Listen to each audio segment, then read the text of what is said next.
Magandang buhay sa inyong lahat. Kamusta po kayo mga palalaps, galaw-galaw para hindi ma-stroke? Magluluto po tayo ng isaw ng baboy. Opo, isaw po ng baboy yan, hindi po yan pork or chicken.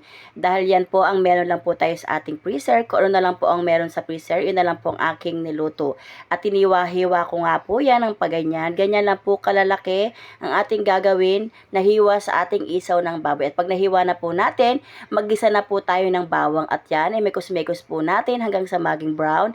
At sunod na po natin ang ating isaw ng baboy at maglagay din po tayo ng laurel, pampasarap at pampabango po ang ating laurel. Kung mas marami po kayong ilagay, mas okay. At yan, naglagay din po ako dyan ng toyo ni Mrs. at ng Knorr seasoning. Pampasarap po ang Knorr seasoning. Depende po sa inyo kung gusto niyo po maglagay o hindi na. At naglagay na rin po ako dyan ng betchin, favorite po ng aking mister, at nag-add po ako dyan ng sugar. At naglagay din po ako dyan ng tubig kasi nga po matigas pa po ang ating isaw ng baboy. Ayan po, luto na po ang ating isaw ng baboy. Kain po tayo.